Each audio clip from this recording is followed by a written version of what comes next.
What is the minimum tread depth for front tires? 4/32 of an inch. This ensures safe grip and handling on the road. Great start. Let's roll on. What should you check when inspecting tires during a pre-trip inspection? That they have even wear. Uneven wear can signal alignment or inflation issues. Nice work. Keep it moving. What does a leak in the air brake system indicate? A loss of pressure in the system. Air brake systems rely on pressure to function safely.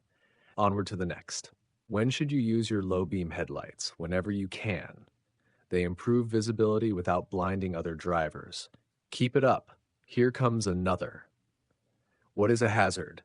Any condition that is unsafe. Recognizing hazards helps you react in time. You've got this. Let's continue. What is the proper braking technique when going down a long, steep downgrade? Use a low gear and apply brakes intermittently. This prevents overheating and brake failure. Stay sharp.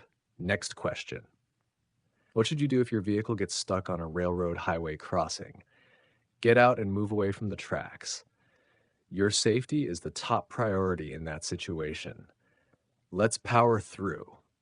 How do you know if your vehicle has anti-lock brakes?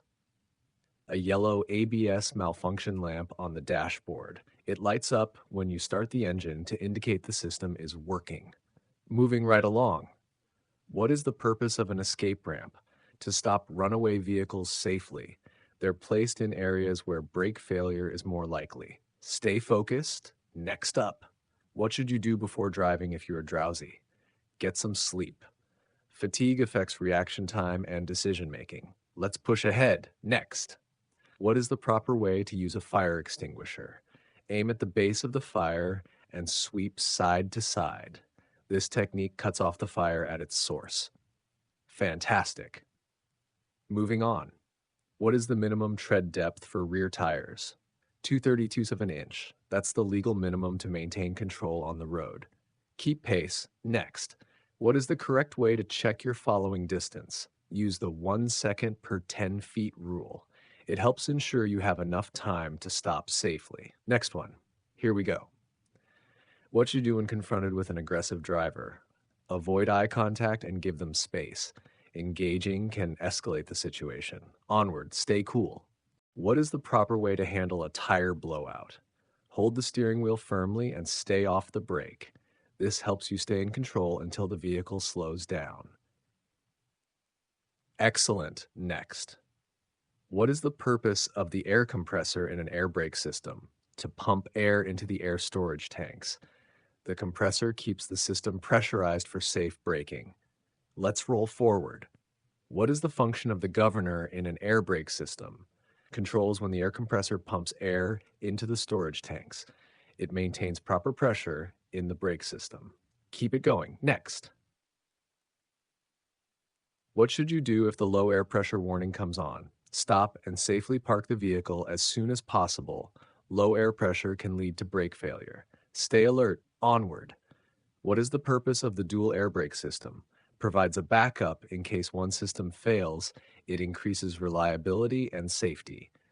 Moving right along. Next. What is the proper way to test the low pressure warning signal? Turn the electrical power on and step on and off the brake pedal. You should hear or see a warning before pressure gets too low. Great job. Next up. What is the correct way to test the parking brake? Set the parking brake and gently pull against it in a low gear. It should hold the vehicle without rolling. Next question. Let's go. What is the proper way to test the service brakes? Move the vehicle forward slowly and apply the brakes firmly. You should stop smoothly without pulling to one side. Stay focused. Onward. What is the function of the spring brakes? To stop the vehicle when the air pressure is too low, they apply automatically in emergency or parking situations. Keep rolling. Next. What is the proper way to use the brake pedal on a vehicle with anti-lock brakes? Apply steady pressure. Pumping the pedal defeats the ABS system. Excellent. Next up. What should you do if your vehicle starts to hydroplane? Release the accelerator and steer straight. Avoid sudden moves until tires regain traction.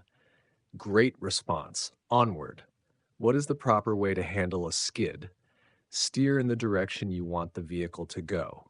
This helps you regain control more quickly. Nice correction. Next, what is the purpose of the retarder? To help slow the vehicle and reduce brake wear.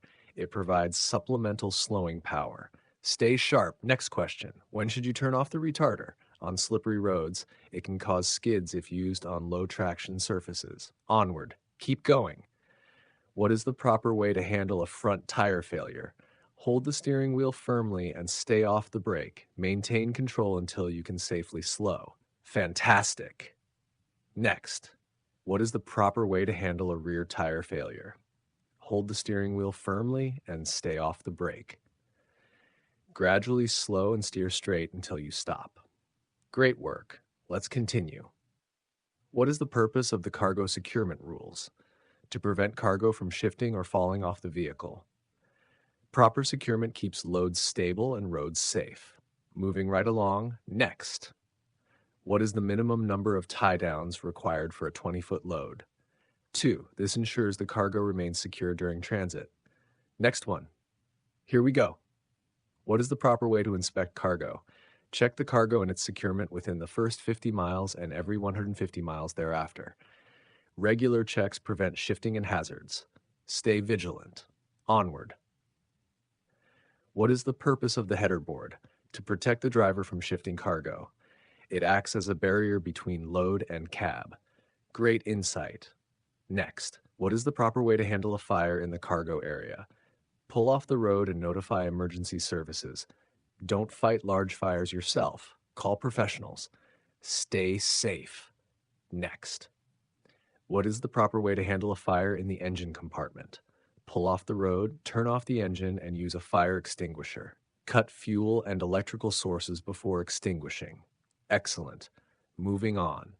What is the proper way to handle a fire in the tire area? Pull off the road and use a fire extinguisher, aim at the base, and sweep to put it out. Next up, let's go. What is the proper way to handle a fire in the electrical system? Turn off the electrical system and use a fire extinguisher. Disconnect power before tackling the fire. Onward. Keep it going. What is the proper way to handle a fire in the fuel system? Turn off the engine and use a fire extinguisher. Eliminate ignition sources before extinguishing. Great job. Next. What is the proper way to handle a fire in the brake system? Pull off the road and use a fire extinguisher. Prevent reignition by cooling the area afterward.